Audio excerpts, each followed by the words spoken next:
Hi, this is Gary Dranow from Park City, Utah, and the Gary Dranow Show, proudly broadcasting to you from Radio Evolve Rocks in Santa Barbara, California. Listen more and evolve.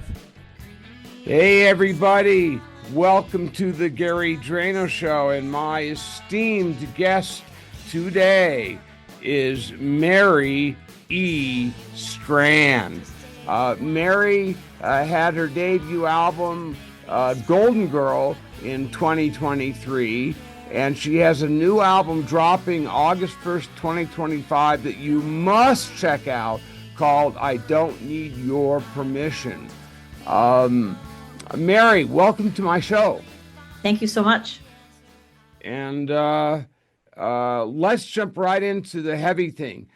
You were inspired by a near-death experience that shifted your perspective on the world, society, and your own life. Tell me about that. It was a year ago, a little over a year ago.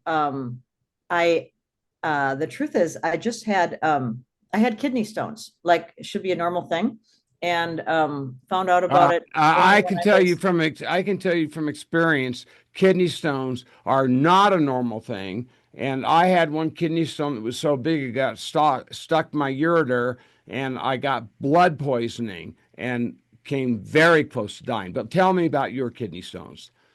You keep winning at all these things. Mine were many and huge, and they needed surgery, and so they tried. So I had three different surgeries, 3 weeks apart.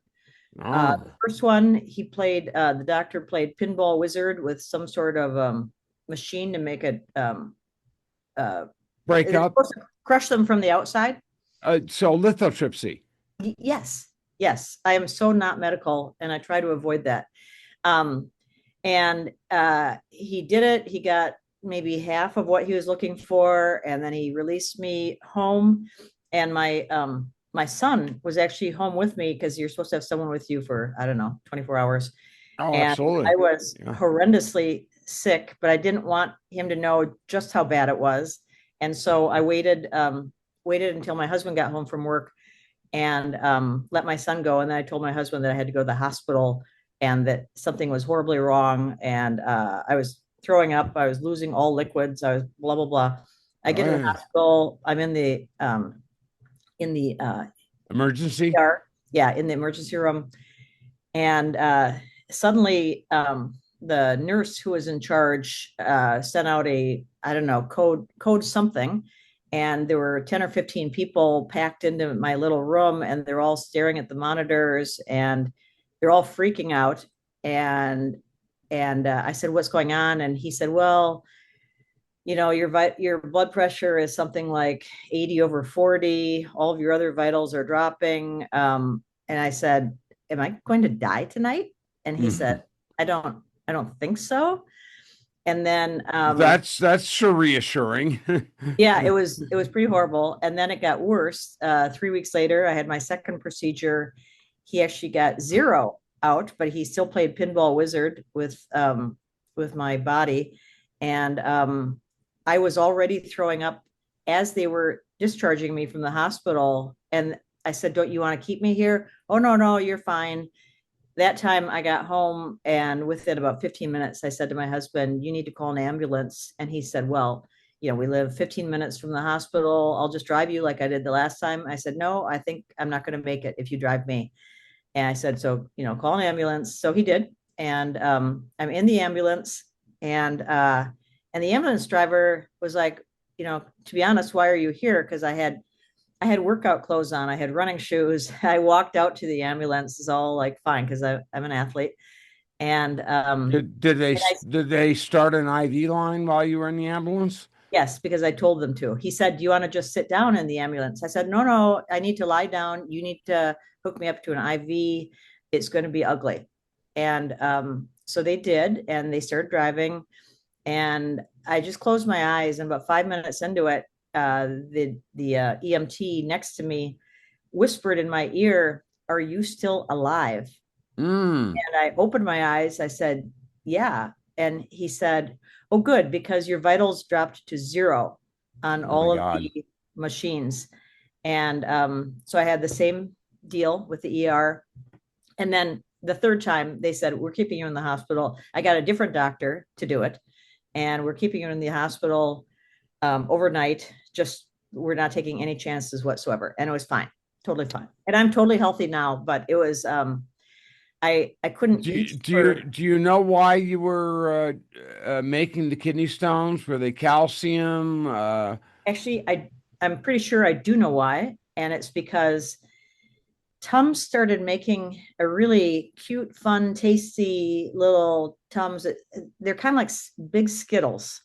Mm-hmm. And I just would pop them whether or not I really needed Tums. It was like, oh, frankly, there's my Skittles. And I completely did this myself. And I had actually, after when this first happened, I Googled that. And they're like, that's the number one cause of kidney stones is taking something like Tums. No. So, so all the Tums in the house are gone. And, Yep. Yep. but during this whole period, I was so sick and uh, they kept catheters in me. So I couldn't walk. I couldn't eat. And Mm-hmm. so all I could do was sit on a sofa in the living room writing songs. All you could do is writhe in pain. Yeah, true. I was in horrendous pain for Yeah. I a mean, few months. I completely relate to what you're saying because I have had multiple kidney stone episodes, and I went through exactly what you went through. I got discharged when I shouldn't have been. Um, Fortunately, my wife, when they called when I'm not even going to tell you the story. Let's move on. Your mix and sound is no accident. Mary simply loves rock and roll, all of it. So let's talk about your childhood. Was your family musical? Not really. I had one, we had 8 kids in our family. I was kid number 7. Wow. And one of my brothers, Your poor mom. yeah, pretty much. Yes. One of my brothers, um, he's 10 years older than me, was really into music. He was all things Bob Dylan, and just anything, but he never, we weren't close. He was just 10 years apart. We're very different personally, blah, blah, blah. I will say my mom played jazz nonstop in our house, I nonstop. think that's very healthy for you musically. It was great, actually. And it was, Hoagie Carmichael and Benny Goodman and Ella Fitzgerald. How about Wes Montgomery? No, Ah, no. well, I'm giving you a homework assignment. Check out Wes Montgomery. He started playing when he was 19. He died when he was 45. And as far as guitar jazz, he is one of the most influential, gifted guitarists that ever lived. Wes Well, Montgomery. Um, I'm guessing so my son will know him because he grew up on playing jazz. Okay, yeah, your son will absolutely know. Yeah. So jazz was being played in your house when you were how old? Oh, from the start, from as long as I remember. So even in the womb, you were hearing jazz. Yeah. And my older brothers and sisters would play music. So basically, I usually heard music about 10 years older than what my friends were playing, which Mm-hmm. was great. So it was like Beatles, and I heard a lot of Beatles growing up. Um, Mm-hmm. I remember singing "Help" into the vacuum cleaner handle, as Uh-huh. as one does. Um, yeah, so I just had a kind of a normal, I guess, experience. And the only thing I did musically was that from 6th grade through 9th grade, my mom made me take piano lessons, but I wasn't really enamored of them, but I did it for 4 years. It didn't hurt you, I promise you. No, I agree. Yeah. Uh, and as far as what you liked, what were your earliest influences? Um, my earliest influences really were probably in high school when my friends and I would go out to a pizza joint They had a jukebox, and so whatever was on the jukebox was what I listened to. There were a lot of Eagles. Um, um, wow. So Trying to think 70s back to the early 70s music. 70s music. Yeah. Uh-huh. All right. But Did, I still really liked the Beatles from my older siblings. did you miss the whole Hendrix thing? Yes, I did. Ah, terrible, terrible, terrible. Um, I make uh, mistakes. no, I'm not saying it like that. I'm just saying it's too bad that you didn't catch that. Um, Being a guitar player that you are, he was certainly one of the greatest guitar players that ever lived. True. Um, so and uh,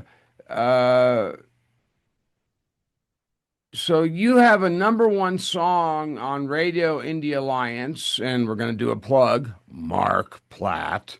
Um, Thank you, Least Mark. of All Her. Tell me about Least of All Her. It is a song about domestic violence. I'm in a Huh. I'm in a singer-songwriter group um, where we if you stick with the group, you write 10 songs in the winter and 10 in the summer.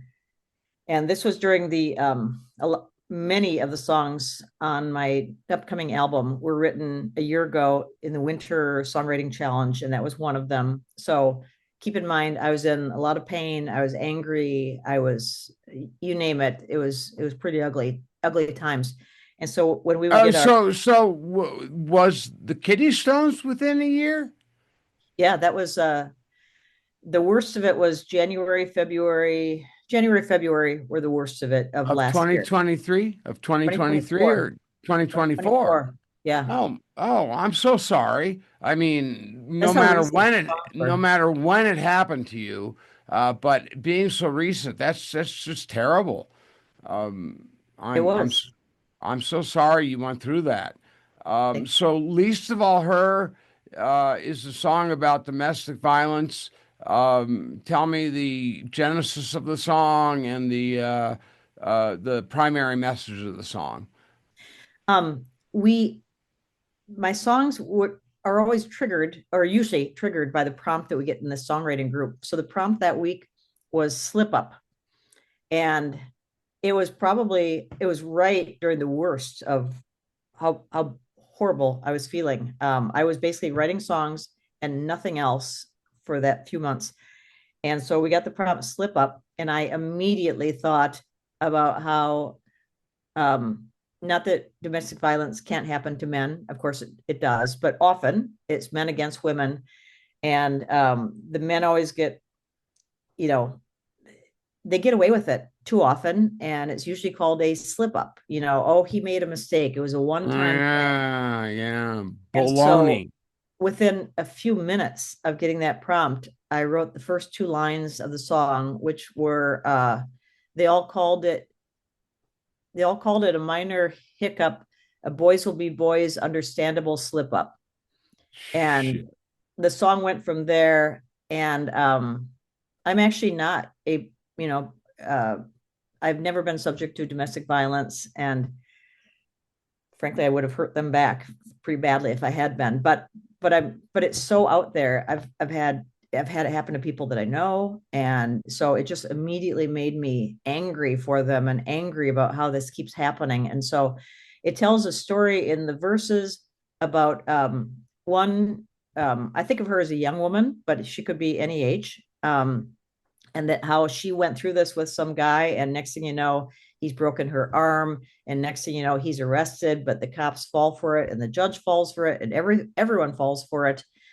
And but then in the third verse, it she basically says she will not let this stop her. She will not let him get to her, and she will speak her truth and for wait for justice, and keep working for justice. So it's, I think, very empowering. It describes that it happens, and it happened to her, whoever she is. Every woman.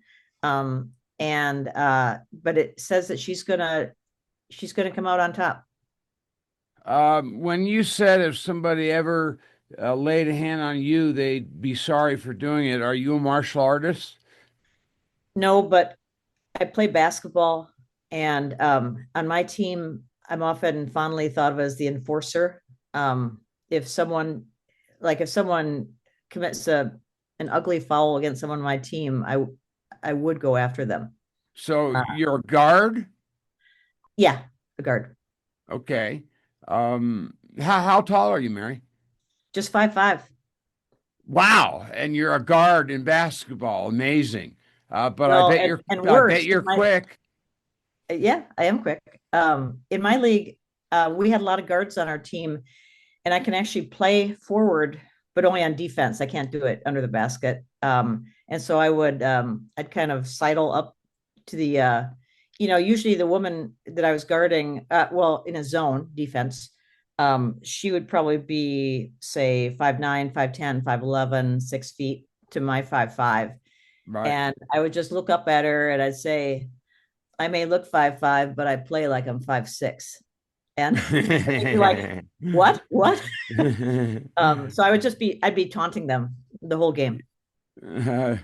Okay, so don't mess with Mary. That's the first thing we've Yeah. learned in this interview. Yeah, you Do really not mess with Mary.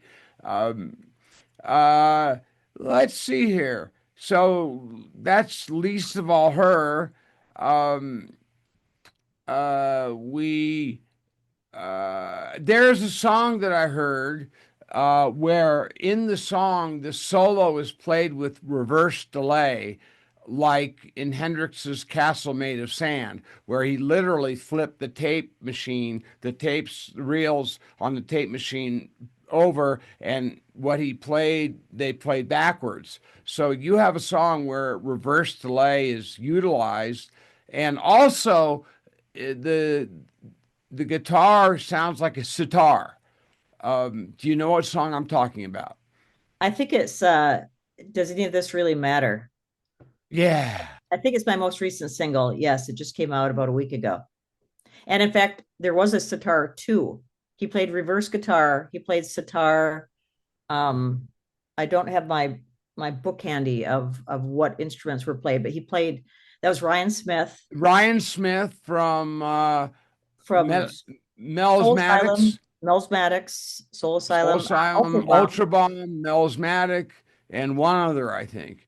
Ryan But and Pony. Um, well, maybe more than one other. yeah. Uh, uh, okay. Um, I'm saying too much. I apologize. And Your he played acoustic guitar too. So he didn't play, that's the only song on the album that he did not play just regular electric guitar. I do on every song, and I did on that. But he just let my guitar stand as the electric guitar, and he did the reverse electric guitar on the solo. But then he added acoustic guitar, 12-string acoustic, um, um, sitar. I can't remember if I said sitar. The yeah, reverse you did. guitar. You I did. think Yeah. maybe Mellotron too on that song. Uh-huh. Okay. Cool song, by the way. Thank you. I wish you all the luck in the world with it. Um, uh, let's let's hold off a little bit talking about your new release. I want to get that a little bit more towards the second half of the show here. But we do have to take a 2-minute break. So this is Mary Strand, uh, a incredible solo artist, and we will be back with her in an amazing 2 minutes, which you will probably hear one of her songs.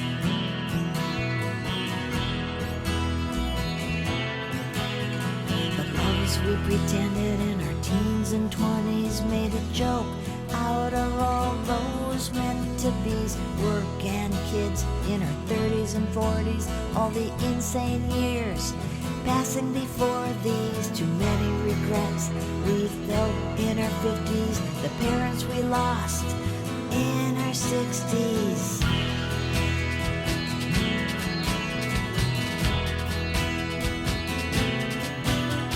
You race to keep up but still fall behind, and try oh so hard not to lose your mind.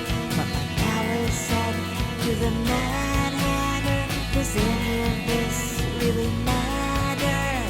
Expensive trips to exotic lands or cheap beer, bars and local bands, limping through life on failing knees and trying to avoid the latest disease. Angry words and bitter tears, too many losses through the years.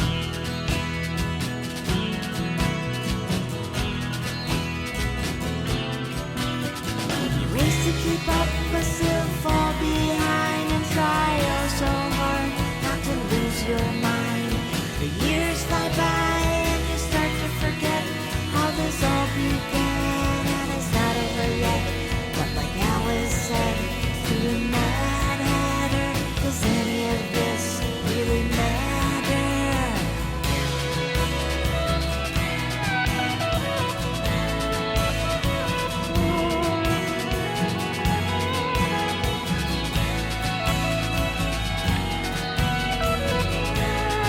Until the day I die, I'll always wonder why everything We're back with changes, but Mary Strand, who has a million stories. We're going to see how many of them we can get into in today's show. So, Mary, your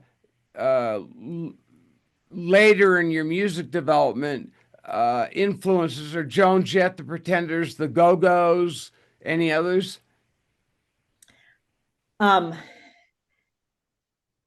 Those are top ones. I remember when we were working on Golden Girl, people were saying that I sounded like the Laws on that. I love a lot of things like the Ramones, the Clash.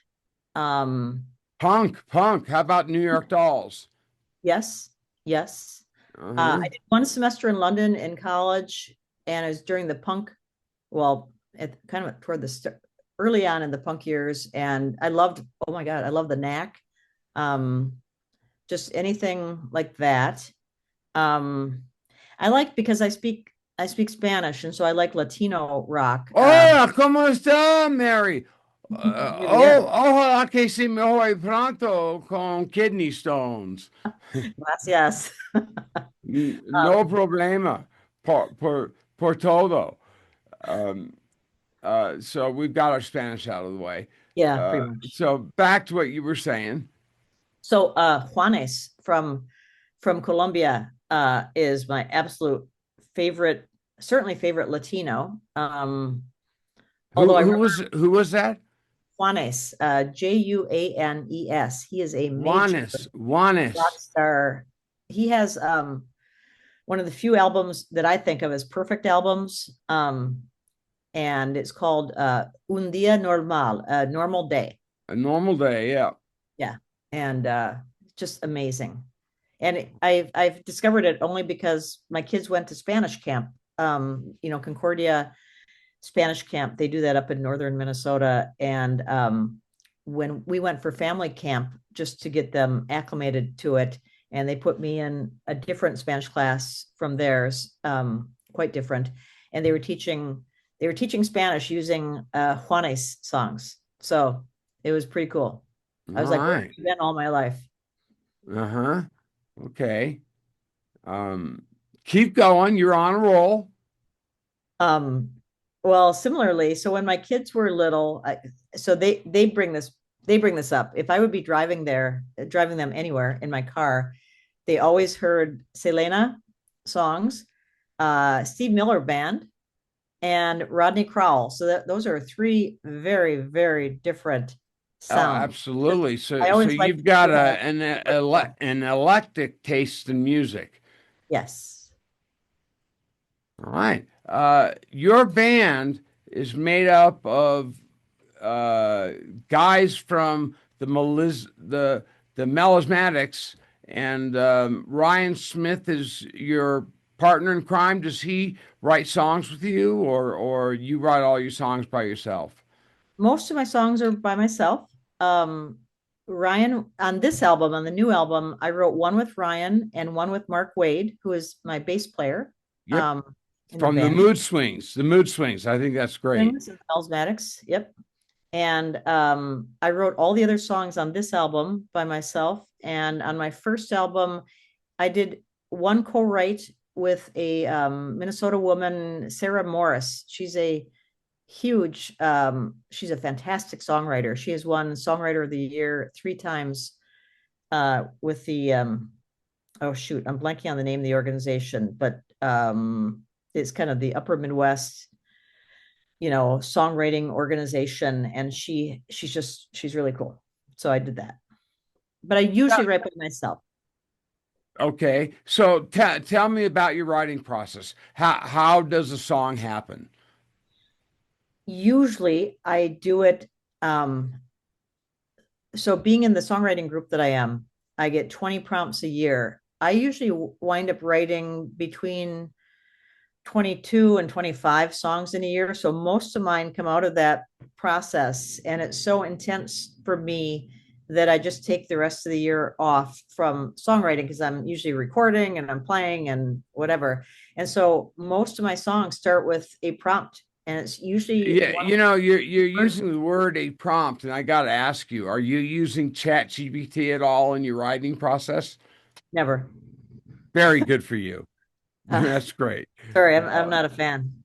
Uh, I mean, yeah, I'll just you, I'll you just go got there. you got to have a human at the steering wheel in music, you know. Yeah.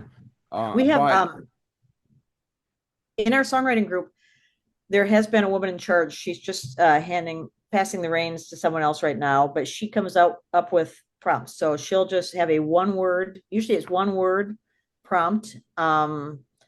And so, like I said, or slip up, which is technically probably 2 words. That was one prompt. So I wrote a song about Taylor Swift. The prompt was Target. So usually I take that word. Sometimes I look at the word and I say that means absolutely nothing to me, but almost always the word will at least trigger a thought in my mind, and then I just go from there. so you write lyrics first or music first? Lyrics. Okay. I understand that. It's kind of similar to my process, so I relate. So let's keep going on your writing process. So you come up with a song or a term, and then that inspires you to write lyrics. Yeah. And I will say I'm also a novelist. And so for me, I'm just writing an extremely short novel or a short story. So instead of A writing, novella? not even, a novella is probably 20,000 words, and this is 2 pages, you know. Oh, ah. So it's fun. It's a very short story. Mary, don't let me forget. I want to talk about your book writing more in detail. But let's finish the story you're saying right. You're telling me right now. So I had gotten in I've changed my process. I actually changed it significantly when I was so sick a year ago. It used to be that I would get the prompt and I would immediately go for a walk. We live right near a lake, and I would walk around the lake. It takes about an hour, and I would just start thinking, usually thinking in terms of couplets, thinking of rhymes, and I just pull out my voice memo app pull out my phone, use the voice memo app, and I start dictating, this and that. And I'd come home with probably 50 very short voice memos. And then I would sit down and start figuring out what I would actually just write out what I had done on a couple pieces of paper. And then I'd look at what do I have here, and what kind of song do I have, and it would depend on the song. Usually I would start with the chorus, start writing the chorus to get a sense for the song overall, and then I would do the lyrics. And then when I was pretty done, then I would pick up my guitar and start strumming. And sometimes, if I was lucky, I had been maybe noodling around and playing some chord progressions, and I might start with that. But otherwise, I would just start start playing and say, oh, I'm in the mood to play, key of D today or whatever. Okay. And then the melody would come from that. Let me tell you this. I love your earrings. They're really cool. Yep. Thank you. So Ryan Smith, Mark Wade, Jack Strand, who is your son, and it looks like the name of the band is Out of Control, Out of Contro, Oh, Out of out of Coentro. Coentro, Yeah, Coentro. that's actually Portuguese because one member of that band of his is It's from from Brazil. Brazil originally. Uh-huh. I mean, they're playing funk, some kind of Brazilian rhythms. He's very eclectic in what he plays too. But anyway, so out of Coentro apparently means something like coentro is I think the Portuguese word for cilantro, and it's something about being not liking cilantro or being Out of cilantro. Oh or my somehow God. out of it. Yeah, it's something like that. Yeah, okay. Interesting. Um, uh, and he does not play with the melismatics or No, melismatics, yeah. got it. Uh, Mel's Max. Yeah. on I Don't Need Your Permission, what is your favorite song of the 12? There's 12 on the album, right? Ooh. Um, that is really hard. The songs are so different from And they have a and common theme, they're but they're all very your babies, right? they're all my babies. I think that I get a kick out of I get a kick out of all of them. I had a blast writing my co-writes with Ryan and Mark, and they're very different guys, and so the songs are very different. Um, I really like the song "I Don't Need Your Permission," and so that became the album title because I think that's the closest to my life story that I have probably written, closest to a memoir in a song. And the song is 2 minutes and 16 seconds long. And as I scan down the album tracks, you've only got one song in the 4 minute range. Most of them are under three or at 3 minutes or under 3 minutes. Yeah. Um, uh, Smart. First of all, that's very smart. Um, but what is it about? What's your song structure? Like how many verses, choruses, pre-choruses? What do you usually? How do you structure your songs, or should I say, arrange your songs? Yeah, it does vary, of course, but I think in a typical song, I might have three verses, um, choruses to correspond with that, a bridge, Bridge. a Yeah. solo. Um, if I have a pre-chorus, then usually there would be more likely would be two longer verses instead, and then a pre and a chorus and a bridge. Almost always I'll have a bridge because I think it's so important. You gotta have a bridge. Yeah. I all my songs have bridges. So I think maybe all but one or two of mine have bridges. I mhm. remember that there have been one or two that I thought, no, I don't need to say anything more. But yeah, Um, I love the your bridge. your shortest song is, I believe, A Place to Roam. Um, Ah, I'm intrigued by the title. I I live in Minneapolis and the winters get brutal. And so in sometime in late January, early February, I give up and I book a flight to South Beach, Florida. Uh-huh. Um, and so I go there for almost always 5 days.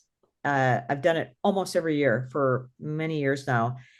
And the last few years, I've written a song while I was there. Usually I'm in the winter songwriting session, so I've got a prompt to write. And so that song I actually wrote last year. It was right after I was officially declared okay by the doctors.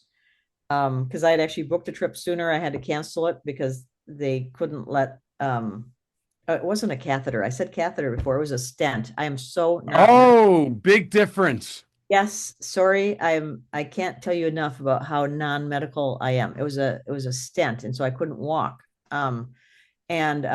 Anyway, so I got there and the prompt was novel, and I thought, great, because I should have been working on a book too. And so it was the song is about how it feels to be in South Beach and the Cuban music, rhythms, Culture. the culture, everything like that. Actually, another song like that I wrote in South Beach was on my first album, was on my Golden Girl album, and I am of course blanking on the name, but it was about it's called Kiss Me at Midnight. And it's just again, it's just about the feeling that you have when you're in South Beach. It's just to me, it's a great feeling. All right. So you're not a true snowbird, but you're a part-time snowbird. Very little, about 5 days. Yeah. I'm more likely to catch a flight to a ski slope in the winter. Oh, you ski? Yeah. I don't know if you know this about me, but I'm a USSA certified race coach, and Oh, wow. and I had my own academy up here in Park City from like 1998 to 2010 called Modern Ski Racing. Huh? So we have that in common, Mary. Yeah. And My and son I don't win here. Which brings up Take Your Time. 2 minute and 22-second songs, I shorter know. than Place to Roam. Yeah. So the title is at odds with the length of the song. Tell me a Wow. little bit about Take Your Time. First I have to say my songs used to be a little bit longer, but we started as a band, the four of us, we play my songs faster and faster and faster. And so when I'm writing it, I'm thinking it's about closer to a 3 minute song. And then we just start rocking it. And we like to play very fast. And not all my songs are like that, but that certainly became that way. So a fast song and Take Your Time. I mean, Yes. how cool is that? Really? I never even Hey, thought of Mary, that. we got to take another break. Okay. Everybody will be back with Mary Strand in 2 minutes. You'll hear some of her music in the break.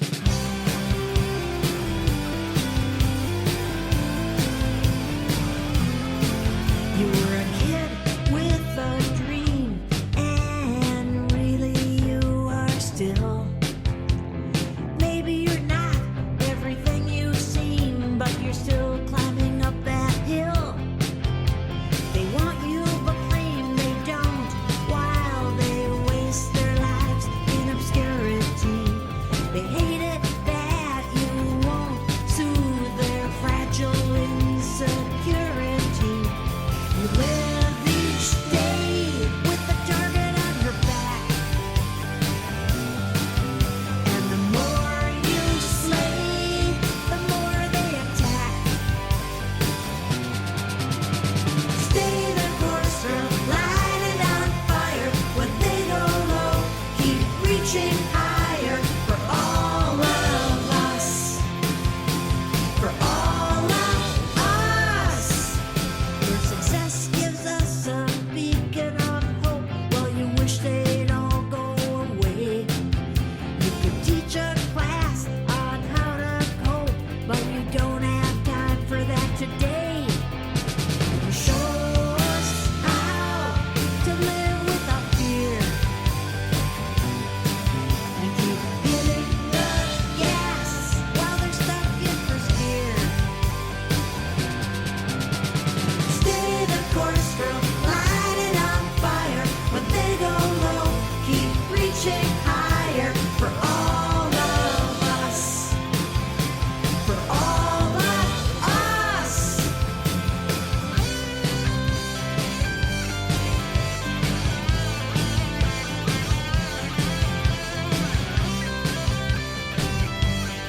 This is the Gary Dranow Show with Mary Strand, a fantastic artist whose new album, I Don't Need Your Permission, is dropping August 1st, this coming August 1st. So you must go out and get it because it is that good. Mary was the #1 artist on Radio Indie Alliance Top 100, #1, week of June 9th. So that is quite the feat.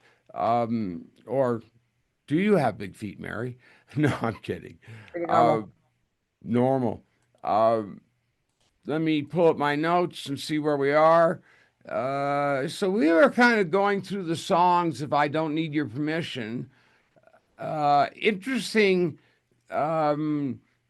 Name of the song is Ditch Your Fate, and this is featuring Mark Wade, and this is your longest song on the album, coming in at 4 minutes and 25 seconds. What's that song about? That was funny because I had asked Mark to do a song with me, just like I asked Ryan, and Mark said that he had only one requirement, that I not tell a story, because I always tell stories in my songs. And so I said, okay, fine. And he did most of the music on it in terms of coming up with it. And I did by far most of the lyrics on it.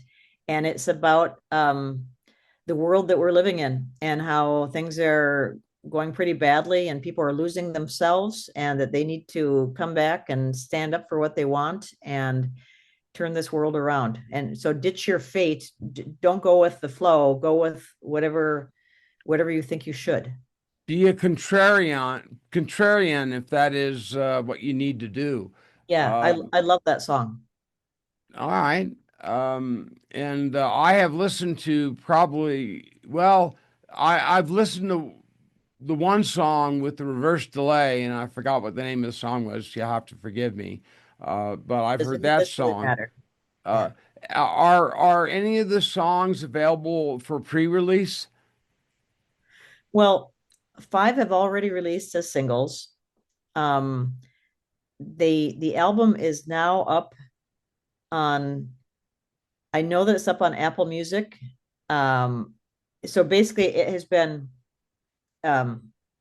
Virgin Music has accepted the album and put it out for what they do. I'm not really technical that way either, but it's basically, it should be available now, and I know that it is on Apple, and it should be everywhere else too, for pre-save, pre-purchase, pre-streaming. So I can go out and find and stream or buy or get my ears on all the songs from the album now.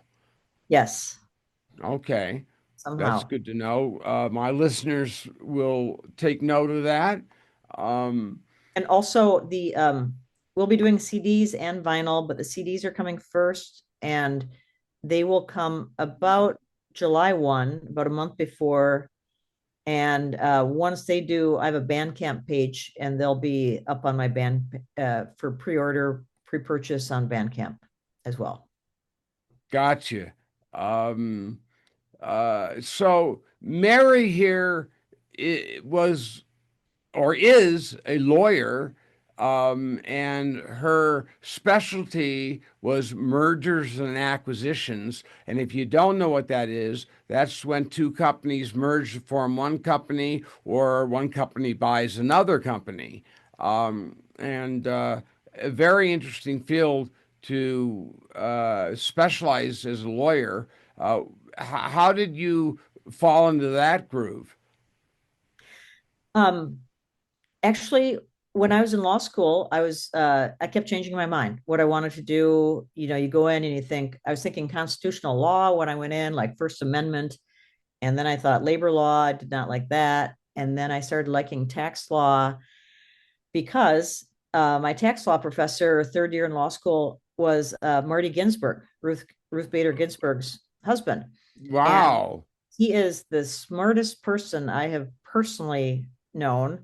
And the talk at the time was that, yeah, but you should talk to his wife. She's apparently even smarter. and he taught a class called business planning. But basically, you took a small company and you added venture capital, blah blah blah, and then you eventually had it buy another company and merge, just doing different exercises. And so I came out of law school wanting to do that. And so I actually pushed pretty hard at my law firm to not only be able to do that, but to be a tax expert on tax-free mergers and acquisitions. So I was a full-on deal lawyer doing securities law too. So when the IRS comes after me, I could come to you, right? Oh, I hope not. Yeah. I've already had my run-ins with the IRS. Hopefully, after 5 times, it's over.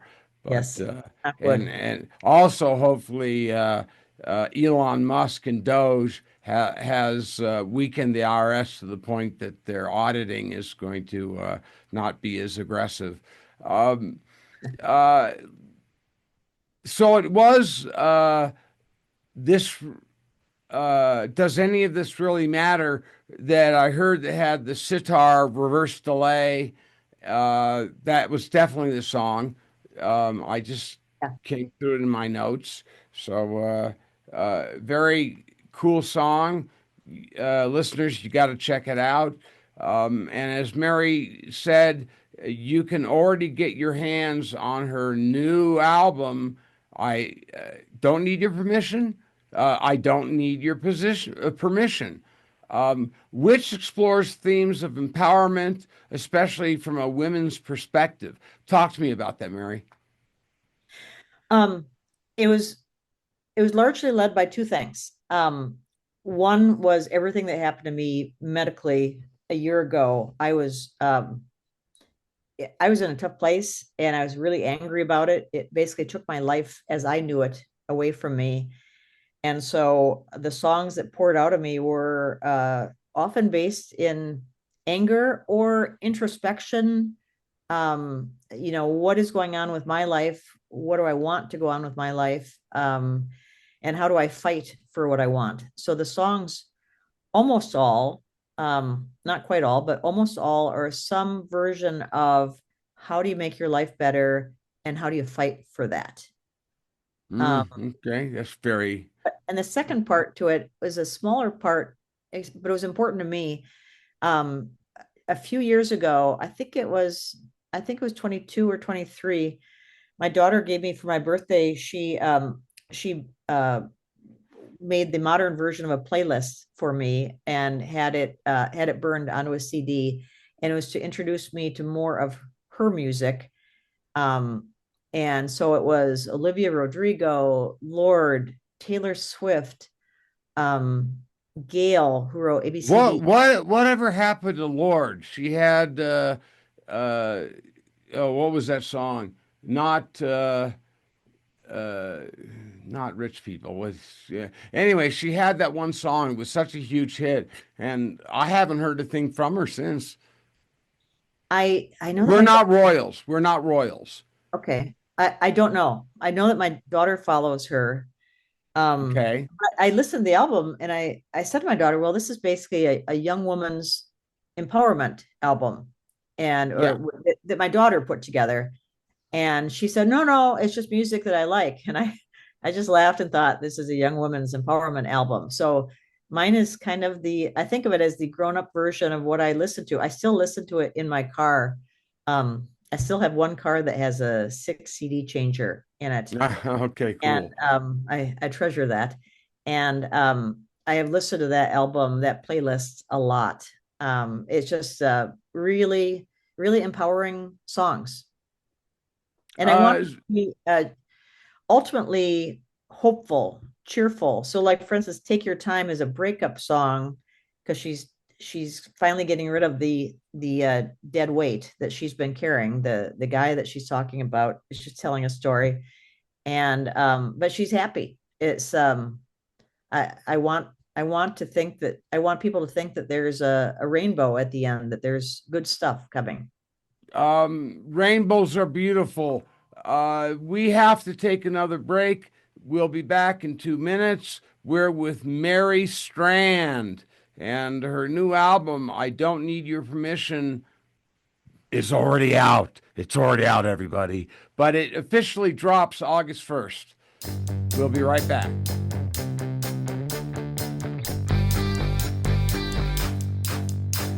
Your eyes first met over the Atlantic. You'll never forget. It was so romantic.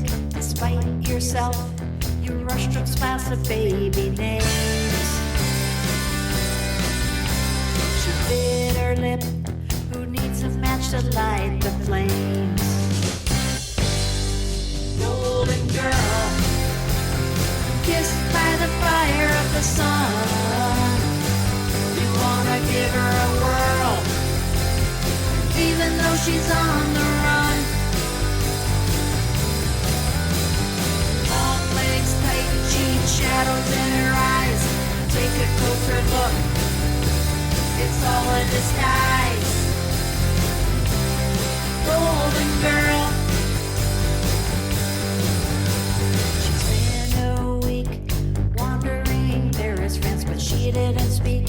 When you asked if you stood a chance, she took her sweet time, gazing at a place you couldn't see. You wanted to climb a wall or give her the third degree. Golden girl, kissed by the fire of the sun. You wanna give her a whirl, even though she's on the run. Long legs, tight jeans, shadows in her eyes. Take a closer look, it's all a disguise. Golden girl.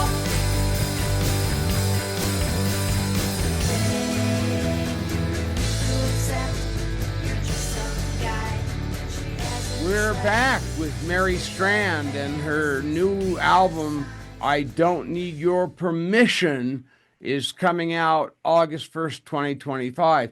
And Mary, you write your songs, and the themes, the overall theme is of love, new and old, for better and for worse, and all, and above all, complicated.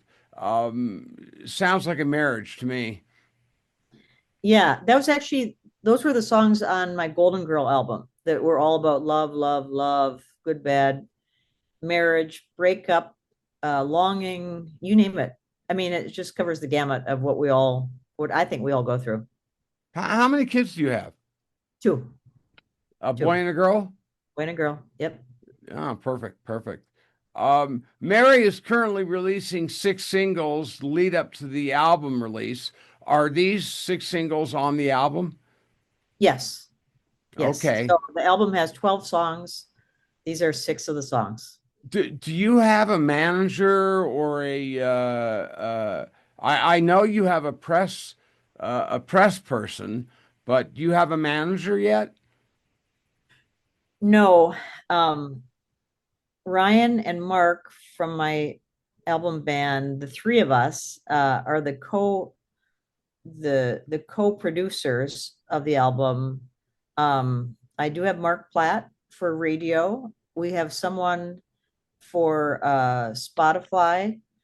I have a publicist in Minneapolis. That's what I meant, publicist. I Yeah. do have a publicist, yes, but not a manager per se. You were praised in New York's Big Takeover magazine and other national and international press. Has that helped your career, do you think? I think so. I certainly I love the praise. We're because of I think because of both Radio Indie Alliance and because of the press that I get attention from people around the country and even in Europe. We're actually working with a promoter trying to work on a possible European deal, but it's very early stages. Nothing to report, but it's because of that kind of press, that press and the radio play that I think I get noticed. They're synergistic, right? Yeah, they are. Okay. They're all I'm little. going to shift gears on you. What are your favorite guitars? And if what if you could sell your soul to get three dream guitars, what would they be, or who would be playing them? Wow. And we already know you've got six guitars. So first tell me what your six guitars are and what your favorite is of those, and then let's talk about your dream guitars. Um, I I have one acoustic guitar that I a oh, it's not a J45, it's like a jumbo, one size up from that I bought from Tony Ortiz of the Monroes after I heard him play it a year ago. But I just don't play acoustic. I really play electric. I play almost most of the time. I play a PRS. Carlos Santana's favorite guitar. It is sweet. It is very light, physically light, but also I've got 9 gauge strings on it instead of, more. And so, Instead of tens or 11s, yeah. yeah, instead of 10s or 11s, and it has a very light, bright sound. Um, and I have Gibson Les Paul, that I call Smoky because it reminds me of Smoky, or I call it Bandit because it reminds me of Smoky and the Bandit, whatever. Smokey and the Bandit, yep. I have I have a a Fender, man, I'm blanking on everything. Um, a basic Fender Strat, but the truth is it doesn't, I need to get something different from that. It's not like really working for me anymore. I have a 12 string that I bought, unfortunately, right before a big scooter crash a couple of years ago. And something about that has made it not work in my mind. But I want to get into that. I want to get into the 12 string. And I have an Acoustasonic that Is it a 12 string acoustic or electric? electric. And what is it? Well, it's I think the company is Dranow, something like that. I went out looking for 12 strings. I wasn't finding them. But I was planning that I was going to get I think I was planning on a Gretsch, and I actually played the few that I found, and this guitar, and again, I think it's a Dranow. It has this beautiful sound. So I can't really report on that because I've been a bad person about playing it because of my big crash. So you crashed on a motor scooter? Yeah, I You wear actually, a helmet, of course. yes, in fact, I would have died without the helmet. The Every medical person thanked me profusely for wearing a helmet because they would have just found me splattered on the pavement. It Oh, was well, I'm so incredibly bad sorry. crash. Yeah, You've had some tough luck with your health and physical well-being, and I'm personally sorry you went through that. well, Um, thank you. I'm so generally it like super healthy and super athletic, so it's Yeah, just well, bad breaks. you're a basketball Yeah, player, and you're quick, and you're a guard, and you're the enforcer of the team. I know. Uh, so give me your three dream guitars. Um, I have always wanted a flying V. In fact, I wrote about that in one of my novels. I've got a 1958 Flying V. Ah, I can't tell you who it was owned by, but I got a 1958 Flying V, one of my favorite guitars. I actually don't have any others that I dream of. I always loved the Prince. Prince had a few guitars that just looked really cool to me. Mm-hmm.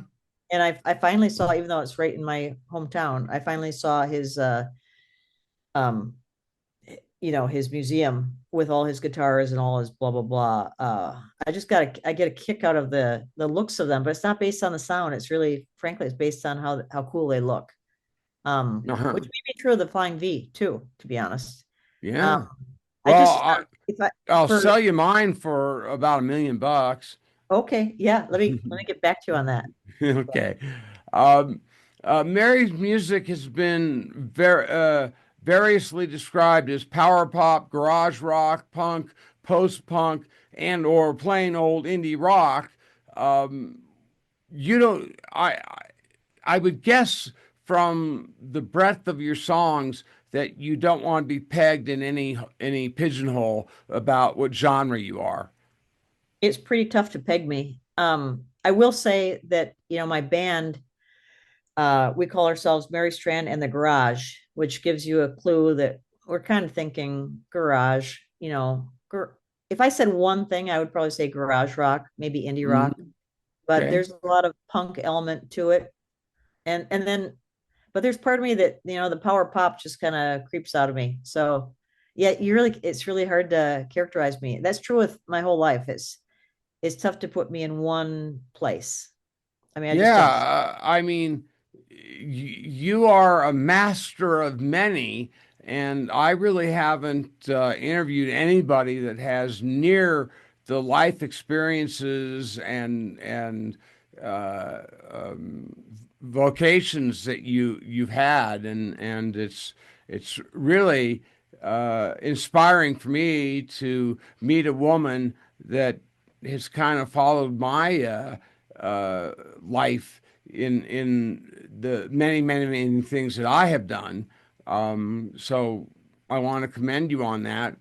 Um, so you're a huge fan, and we're going to wrap this up with this last bit about you're a huge fan of Joan Jett. Yes. Why? I love her energy. I love her songs. I love her attitude. I've only seen her in concert 2 or 3 times, and I wish it had been a million times. Um, but I will play her. I'll play videos. I'll watch videos of her playing. I just get a major kick out of her. I notice that you're a Chrissy Hine. Yeah, Uh, you like Chrissy Hine. I like her a lot. Um, Yeah, and I love the Pretenders yeah. myself.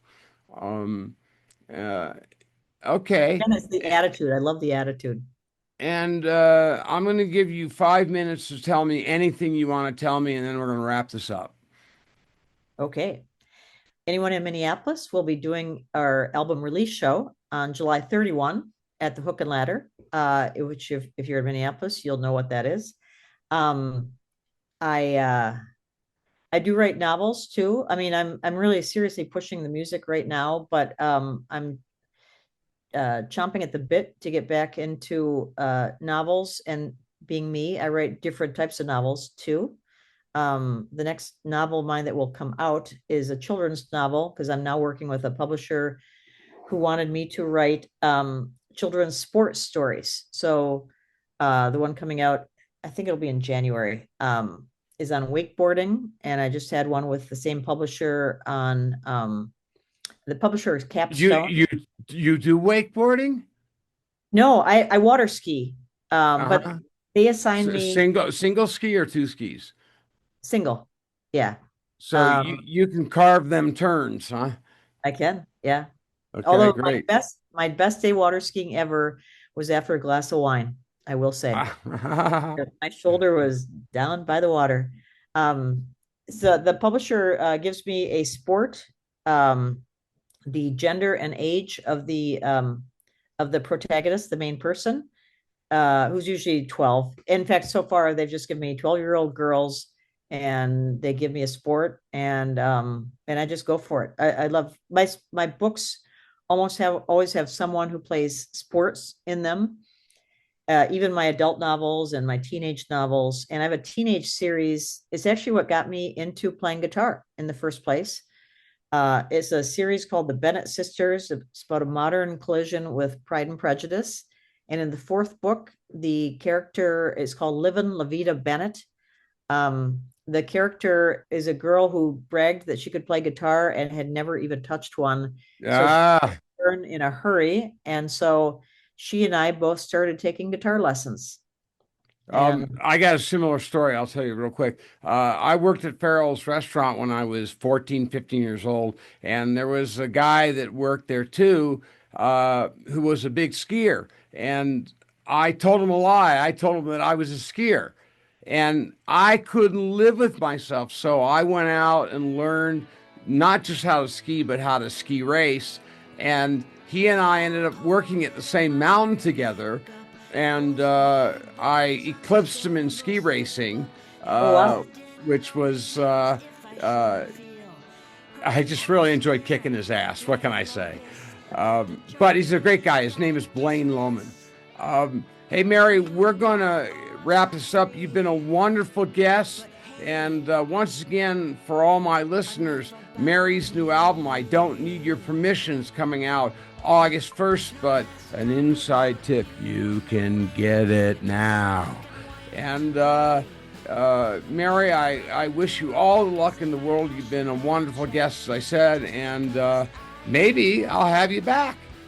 That'd be super. Gary, thank you so much for this. It was really a blast, and I do love talking to someone who is interested in a million things just like I am. You got it, Mary.